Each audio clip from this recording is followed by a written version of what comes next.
No vídeo de hoje do Bioquímica do Dia a Dia, vamos falar sobre a bioquímica da água. Sim, existe muita bioquímica na molécula de água. Você não pode perder.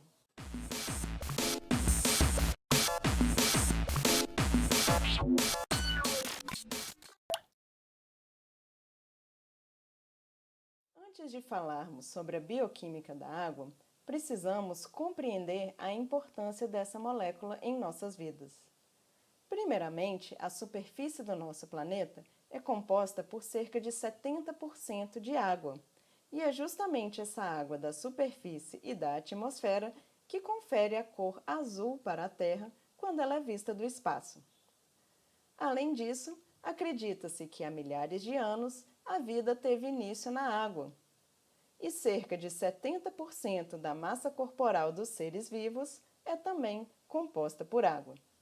Fora que não tem nada melhor que um bom copo de água para refrescar nos dias quentes.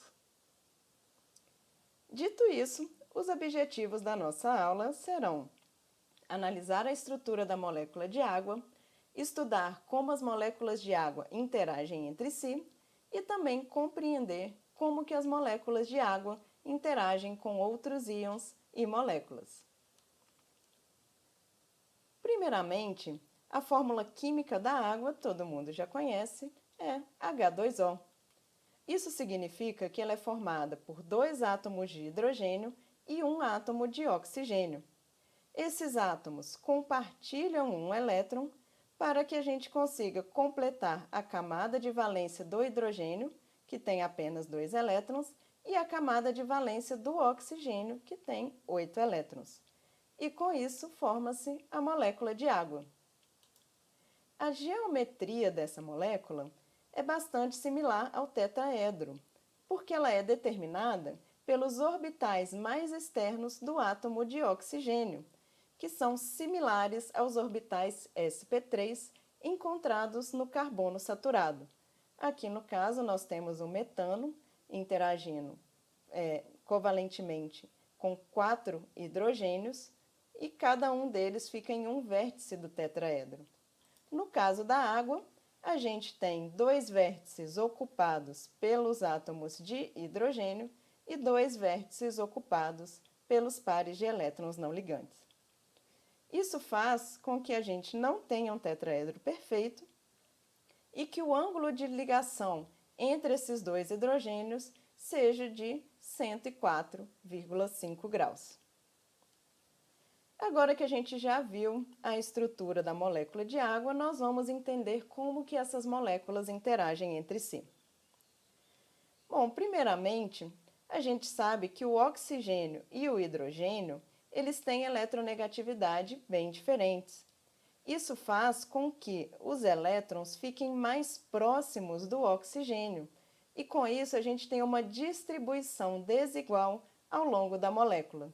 E com isso nós temos a formação de dipolos positivos, aonde os elétrons estão mais distantes, no caso dos hidrogênios, e dipolos negativos, aonde a gente tem a concentração dos elétrons mais próximos do oxigênio.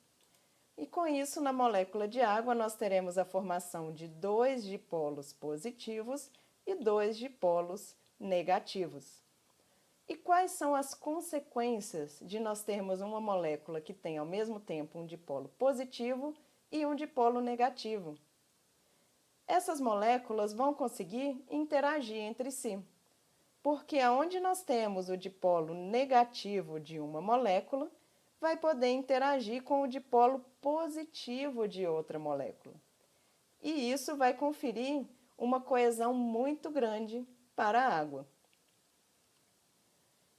Essas ligações, essas interações intermoleculares são conhecidas como ligação de hidrogênio. E elas acontecem sempre que a gente tem um hidrogênio ligados a um flúor, um oxigênio ou a um nitrogênio. No caso da água, o hidrogênio está ligado ao oxigênio. Então, a gente vai ter a interação de um dipolo negativo com um dipolo positivo e, com isso, a formação da ligação de hidrogênio. E essa ligação, ela pode acontecer com mais de uma molécula de água. Como a gente tem duas possibilidades de dipolos positivo e dois dipolos negativos, mais de uma molécula de água pode interagir entre si. Como a gente vê aqui no caso dessa molécula, nós temos um dipolo negativo interagindo com o positivo e aqui o dipolo positivo interagindo com o dipolo negativo. E essas interações intermoleculares da água, ela vai trazer algumas características muito importantes, como, por exemplo, a tensão superficial, pois na superfície da água líquida, as forças de atração são mais fortes, e isso faz com que alguns pequenos artrópodes consigam caminhar sobre a água sem afundar.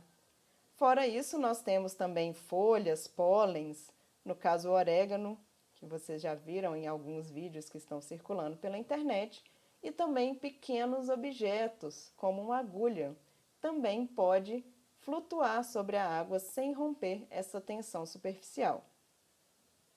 Essas interações também vão ser importantes para a determinação de algumas características físicas da água, como, por exemplo, os estados sólido, líquido e gasoso.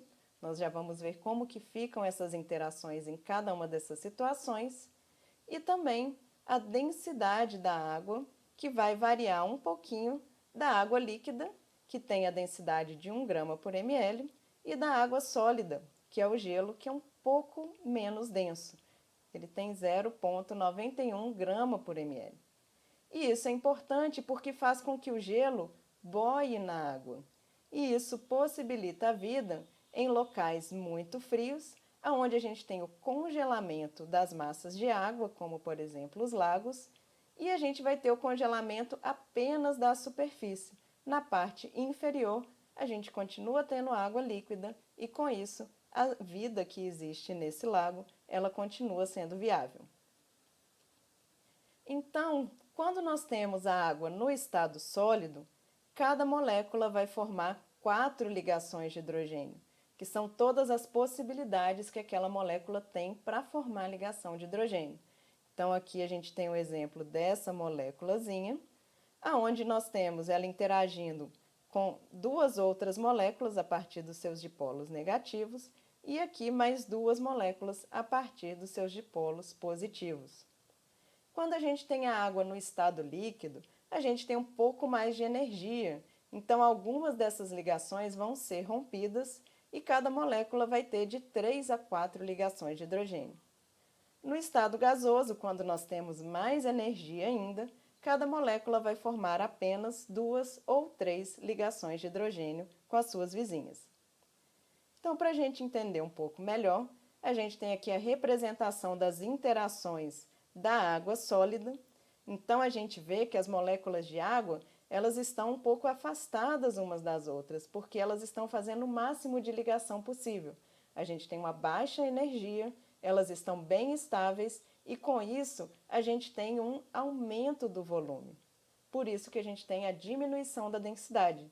E é por isso que, se você colocar uma garrafa muito cheia com água no seu congelador, essa garrafa pode se romper, porque quando a água passa para o estado sólido, a gente tem um aumento do volume.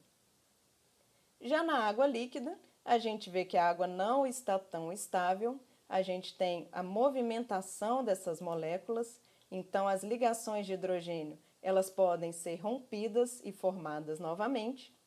E quando a gente tem o estado gasoso, que não está aqui representado, a gente vai ter ainda mais energia e essas moléculas vão ter ainda mais liberdade.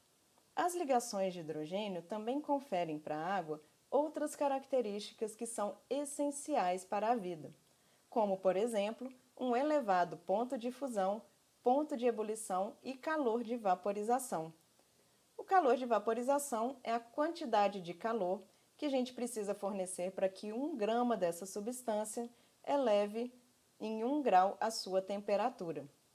Essas características fazem com que a água seja compatível com a vida, diferente de outros solventes, como eu trouxe aqui o exemplo do etanol, acetona e o benzeno, que tem o ponto de fusão bem baixo, bem como o ponto de ebulição e o calor de vaporização. Agora que você já compreendeu como as moléculas de água interagem entre si, nós vamos entender como que essas moléculas de água interagem com íons e outras moléculas. Primeiramente, nós vamos falar sobre os sais. A gente tem aqui o exemplo do cloreto de sódio, que é formado por um átomo de sódio que perde um elétron dessa última camada e se transforma no íon sódio com a carga positiva, e do átomo de cloro, que ao contrário do sódio, falta apenas um elétron para ele completar essa última camada de valência, e quando ele ganha esse elétron, ele se transforma no íon cloreto com carga negativa. Esses íons se organizam de forma a estabilizar essas cargas positiva e negativa, e com isso eles formam cristais, como a gente pode ver aqui no sal de cozinha, que é um grande conhecido nosso.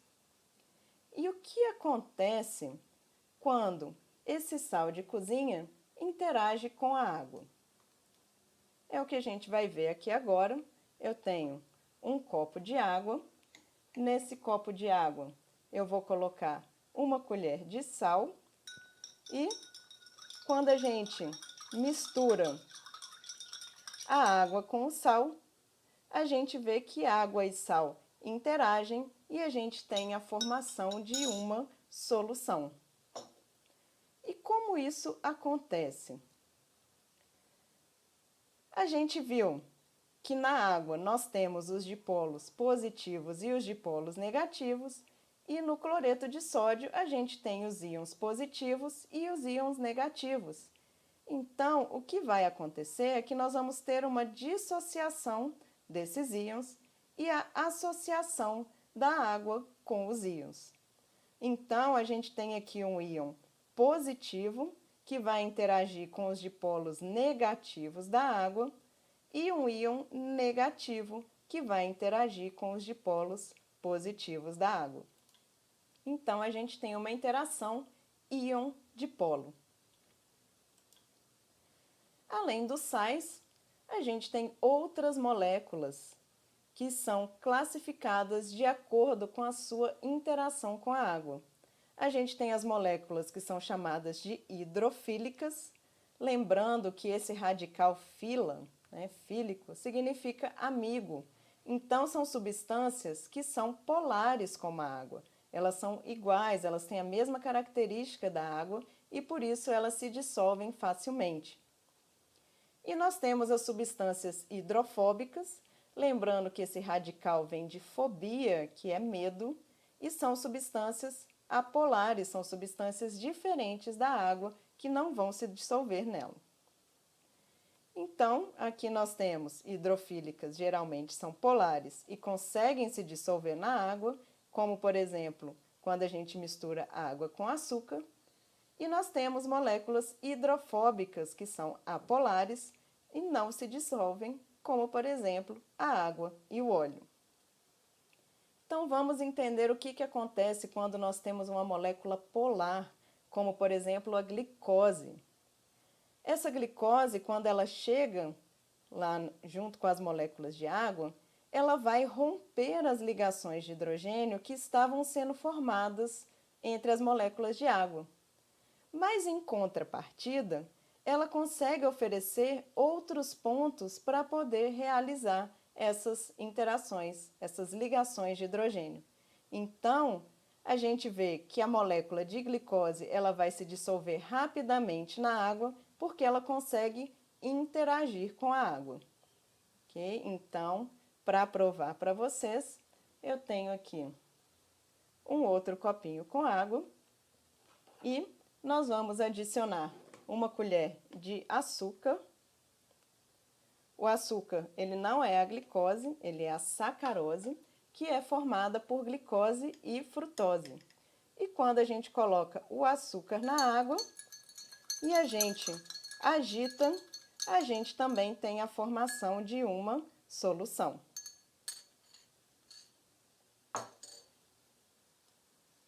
E para a gente finalizar, a gente tem as moléculas que são apolares. As moléculas apolares, elas também vão romper as ligações de hidrogênio formadas entre as moléculas de água. mas elas não conseguem oferecer nenhuma contrapartida energética. No caso da molécula do açúcar, a gente viu que ele rompe essas ligações, mas ele oferece outras ligações. Aqui, no caso, elas não conseguem formar interações energeticamente favoráveis com a água. E isso vai interferir nas ligações de hidrogênio. E aí o que a gente vai ter é uma situação onde a gente não tem a mistura, a gente não tem essa interação com a água. E para mostrar para vocês, mais uma vez, eu tenho aqui um outro copinho com água, onde eu vou colocar um pouco de óleo de cozinha. Olha só o que acontece. A gente tem aqui a formação de duas fases, e mesmo que a gente agite, o que a gente vê é que a tendência é sempre da água repelir essa substância que é apolar. Então, a gente vê que mesmo agitando, o que acontece é que a gente vai ter a separação em duas fases. E quanto mais tempo a gente deixar esse copo aqui parado, mais evidente vai ser essa separação em duas fases. Bom, e nós temos também moléculas que são anfipáticas. Mas o que é isso, né? São moléculas que têm ao mesmo tempo regiões polares e regiões apolares. Como, por exemplo, a gente tem aqui um ácido carboxílico de cadeia longa. A gente tem uma porção onde a gente tem o ácido, que é polar, e a gente tem toda essa região aqui, onde nós temos apenas carbono e hidrogênio, que é bastante apolar. E o que acontece nesse caso? Exatamente a mesma coisa. A gente tem uma região polar que interage com a água e a gente tem uma região apolar que tende a evitar o contato com a água. Mas como que isso funciona dentro de uma mesma molécula? As regiões apolares, elas vão se aglomerar para poder evitar ao máximo esse contato com a água, e as regiões polares, elas vão ser organizadas de modo a maximizar essa interação com o solvente. Falando assim é um pouco complicado de entender, mas o que acontece é isso aqui. Aqui a gente tem aquela nossa molécula, que tem essa região polar, que está representada em azul, e a região apolar, que está representada aqui em amarelo. A gente vai ter uma tendência das regiões apolares se concentrarem e elas vão deixar a região polar exposta. E aí nós vamos ter a formação de pequenas esferas. Isso aqui, na verdade, é como se a gente tivesse cortado uma esfera, né? A gente está vendo metade dela, então, na verdade, a gente vai ter uma esfera completa. E essa esfera é chamada de micela. E o conceito bioquímico de micela é uma estrutura que é termodinamicamente estável e que pode conter milhares de moléculas anfipáticas. Essas moléculas elas vão se organizar de modo a esconder a porção apolar, que não interage com a água, e a porção polar vai poder fazer as ligações de hidrogênio com a água. Então, isso vai fazer com que ela consiga compensar esse rompimento das ligações e por isso que ela vai ser termodinamicamente favorável. Com isso, a gente encerra a nossa aula, já que nós conseguimos compreender a interação de outras moléculas com a água, e eu espero que vocês tenham gostado e que acompanhem as nossas próximas aulas do Bioquímica no Dia a Dia. Um abraço, pessoal!